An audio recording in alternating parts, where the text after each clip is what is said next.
तो मूवी के स्टार्ट होते ही हम जैकब नामी एक आदमी को देखते हैं जो स्पेस सूट पहने जंगल में घूम रहा था।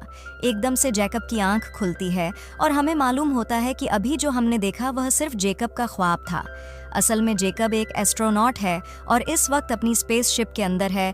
हेडक्वार्टर से मैसेज मिलने पर वो अपनी वीडियो कॉल ऑन करता है, जिसके जरिए ज़मीन पर मौजूद उसके डिपार्टमेंट के सभी लोग अब उसे देख पा रहे थे।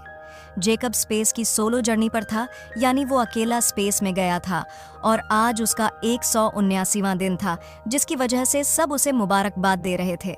अभी तक सब कुछ बहुत शानदार जा रहा था।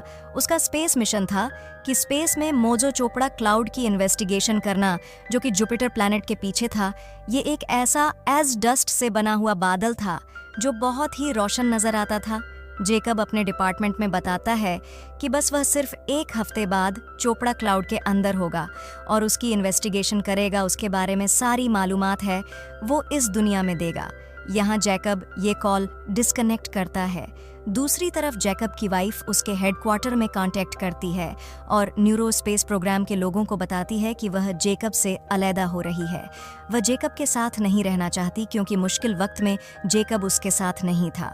वो प्रेग्नेंट थी, लेकिन क्योंकि जैकब उसके साथ नहीं था, उसका ख्याल नहीं रख पाया, तो ऐसे में उसका बेबी पैदा होने से पहले ही मर चुका है और इसी वजह से वो अब अपने हस्बैंड को छोड़ रही है।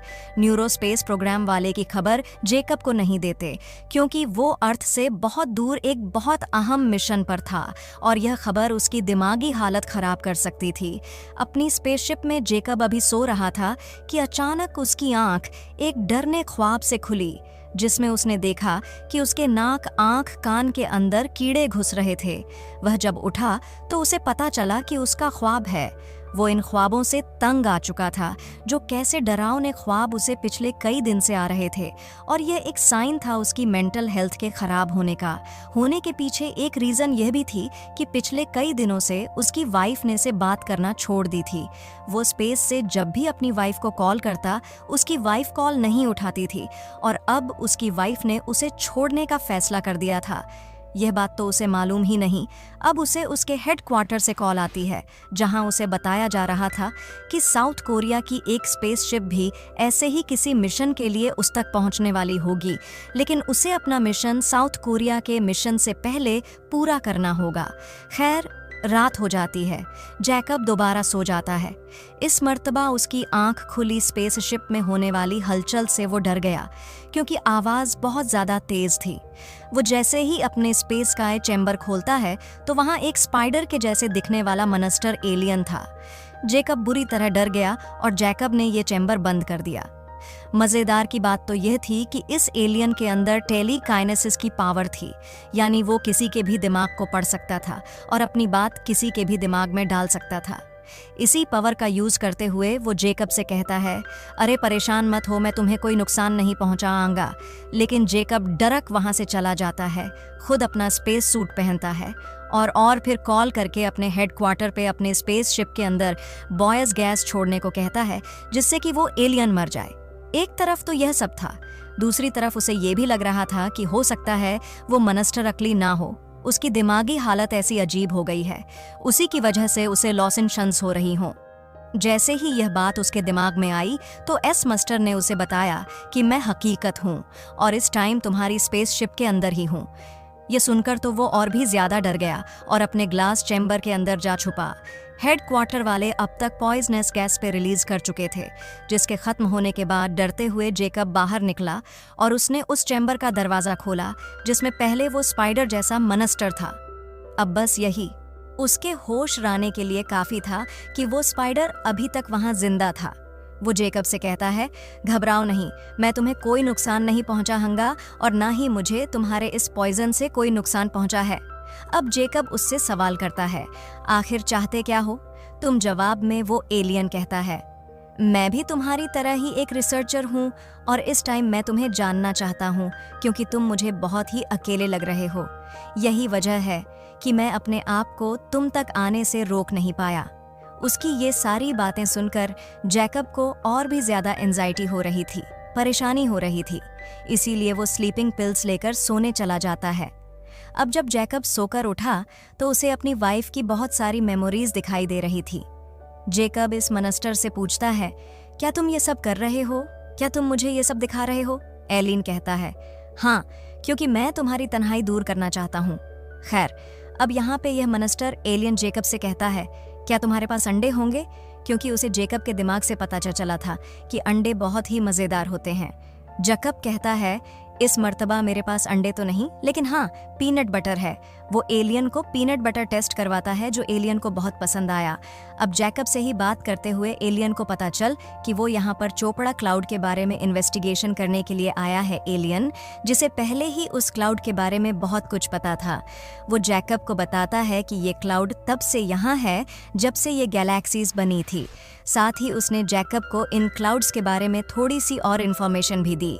ये बातें करने के बाद इंडियन मिनिस्टर उसे दोबारा उसकी वाइफ की मेमोरीज दिखाता है और फिर जेकब उससे सवाल करता है, तुम्हारा नाम क्या है? एलियन बताता है, मेरा कोई नाम नहीं, और जेकब उसका नाम न्यूस रख देता है, ये मिनिस्टर हर्ट। थोड़ी देर बाद जेकब को उसकी वाइफ की मेमोरीज दिखा रहा था, जिससे अब जेकब तंग आ चुका था, क्योंकि उसकी वाइफ उससे काफी टाइम से नाराज थी और ये चीज उसे हर्ट कर रही थी। बार बार उसकी याद दिलाना उसे और हर्ट कर रहा था। इसीलिए अब मस्टर उसे उसकी वाइफ के बजाय उसकी डैड की मेमोरीज दिखाता है, जिसे देखकर वो और भी ज्यादा दुखी हो गया और उसने न्यूस यानी एलियन को बताया कि मेरे डैड अब मर चुके हैं। अभी वो लोग ये बातें ही कर रहे थे कि उनकी स्पेसशिप के एक छोटे से ओपन चैम्बर से चोपड़ा क्लाउड का एक पार्टिकल उनकी स्पेसशिप के अंदर आ जाता है।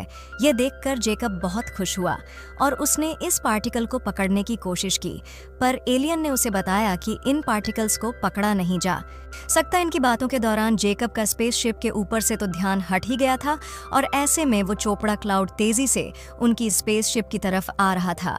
स्पेसशिप बस तबाह ही हो जाती। जेकब बहुत ज्यादा डर चुका था, उसके हाथ पांव काम गए थे, उसे समझ नहीं आ रही थी कि क्या करें। तब वो स्पाइडरनोमा एलियन उसे गले लगकर उसे काम डाउन करता है और बताता है कि चोपड़ा क्लाउड है, बिल्कुल किसी आम बादल की तरह। चाहे ये डस्ट का बादल है, लेकिन ये तुम्हारी स्पेसशिप को कोई नुकसान नहीं पहुंचाएगा, ना ही तबाह करेगा। ये सिर्फ पार्टिकल्स हैं जो तुम्हारी स्पेसशिप की एथ किट सस्पेंड हो जाएंगे, यानी खड़े हो जाएंगे। इस सिचुएशन से निकल आने के बाद उसे दोबारा अपनी वाइफ की याद आती है कि कैसे जब उसकी वाइफ भी मर थी, उसे जेकब की जरूरत थी तो जेकब उसे छोड़ आया। उसकी ये सारी सोच, ये सारी यादें उस एलियन ने भी देख ली और अब उस एलियन को जेकब से नफरत होने लगी थी, क्योंकि वो जान गया था कि जेकब सेल्फिश है। उसने अपने मिशन के लिए अपनी फैमिली को छोड़ दिया और यह जानकर वो भी उसे छोड़कर चला जाता है। उसको जाता देखकर जेकब उससे कहता है, हानस मत जाओ, मुझे तुम्हारी जरूरत है। लेकिन नूस कहता है, अब मैं रुकने वाला भी नहीं, क्योंकि मैंने देख लिया है तुमने अपनी वाइफ के साथ बहुत बुरा किया। तुम बहुत ही ज्यादा मतलबी इंसान हो। जेकब को अपनी गलती का एहसास हो गया था। ये सब चीजें देखकर जेकब, जो बहुत ही ज्यादा उदास हो चुका था, वो फाइनली हिम्मत जो आकर अब अपनी वाइफ को कॉल करता है, उससे माफी मांगने के लिए। उसकी वाइफ इतनी आसानी से मानने वाली तो नहीं थी, लेकिन जेकब ने सोच लिया था कि वो अपनी वाइफ को मना कर ही रहेगा। उसने अपने वाइफ से न सिर्फ माफी मांगी, बल्कि उसे यह भी यकीन दिलाया कि आइंदा वो हमेशा उसके साथ रहेगा या उसका आखिरी स्पेस मिशन है। उसके बाद वो सिर्फ अपनी फैमिली को टाइम देगा। उसकी वाइफ जो भी उससे प्यार करती थी और उसे छोड़ना नहीं चाहती थी, सिर्फ इसलिए छोड़ रही थी कि वो सेल्फिश हो रहा था। वो जब ये नोटिस करती है कि जेकब दोबारा पहले जैसा हो गया है, तो वो उसे माफ कर देती है और ये लोग एक साथ रहने का दोबारा वादा कर लेते हैं।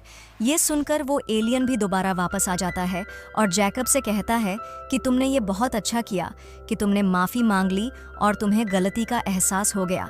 अच्छा सुनो, अब तुम आराम करो, कल तुम्हारे मिशन का बहुत इंपॉर्टेंट दिन है। कल तुम चोपड़ क्लाउड के बड़े होल्स के दरमियान में हो। गगजोप क्लाउड के बहुत सारे पार्टिकल्स अभी भी उसके एथ के थे, जिसे वो देख पा रहा था। अब वो सो जाता है और सुबह जब उठता है तो वो पूरी तरह अपने मिशन के लिए तैयार था। वो अपने हेड क्वार्टर से कांटेक्ट करता है, जहां उसे मालूम होता है कि अब पूरा मुल्क उसे देखना जा रहा है। उसका यह मिशन लाइव टीवी पर ब्रॉडकास्ट होगा। वो अब चोपड़ा क्लाउड के अंदर भी चला गया था, जहां पूरा मुल्क उसे देख रहा था। यहाँ इन सब चीज़ों को देखकर जेकब ने ये कंक्लूजन निकाला कि चोपड़ा क्लाउड तब बना होगा जब सूरज की टूटने से ये गैलेक्सी बनी थी। यानी ये गैलेक्सी के बनने के बाद बचने वाले पार्टिकल्स हैं जो इतने रोशन दिखाई देते हैं। अभी वो ये बात कर ही रहा था कि पीछे से नोस ने उसे बताया कि वो जा रहा है क्योंकि उसे एक बहुत ही बुरी इन्फेक्शन है, जिस इन्फेक्शन के चलते उसके जैसे उसके सभी एलियंस दूसरे प्लैनेट पर मारे गए और अब वो भी मारा जाएगा। ये कहते ही वो स्पेसशिप से बाहर निकल गया। जेकब, जो ये सारी बातें सुनकर दुखी हुआ था, वो भी फौरन उसके पीछे निकलता है और जाते हुए आखिरी बार हान उसको पीनट बटर गिफ्ट करता है जो कि उसे बहुत पसंद था। हम देखते हैं क्या भानस यानी उस एलियन के ऊपर बहुत सारे स्पेस वाले कीड़े आ चुके थे जो उसे बस खाकर खत्म कर देते। जाते जाते नूस उसे उसकी वाइफ की मेमोरीज दिखाता है। उस वक्त था जब वो पहली मर्तबा मिल थी। ये देखकर जेकब के साथ था ना, उस पर बहुत खुश हुआ और यहाँ पर जेकब को एहसास हो गया कि वो सच में अपनी वाइफ के बगैर नहीं रह सक। सीन कटो है और अब दोबारा हम जेकब को जंगल में देखते हैं। वो बस पे सूट पहने जहाँ पर उसे उसकी वाइफ मिली। उसकी वाइफ उसे यहाँ प्यार भरी बातें कर रही थी, लेकिन यह सब बस उसका एक वहम था। असल में काफ़ी अरसा अकेले रहने की वजह से उसकी मेंटल हालत काफ़ी ख़राब हो गई थी और वह अपने वाइफ के सपनों में इतना खो गया था कि उसे वापस स्पेसशिप में जाने का एहसास ही नहीं रहा। वो इसी चोपड़ा क्लाउड के दे कहीं गम हो गया, जिसे फिर साउथ कोरिया की टीम ने आकर रेस्क्यू किया। इन्वेस्टिगेशन तो चोपड़ा क्लाउड पे चेकअप पहले ही कर चुका था। ऐसे में साउथ कोरिया वाले उसे रेस्क्यू करके वापस जमीन पे ले आते हैं और फाइनली अब जेकब अपनी वाइफ से मिलता है, जहां उसने यह फैसला किया हुआ था कि वो अब कभी भी अपनी वाइफ और अपनी फैमिली को छोड़कर नहीं जाएगा। बस यही दिखाते हुए यह कहानी यहाँ खत्म हो जाती है। Thanks for watching the story frame.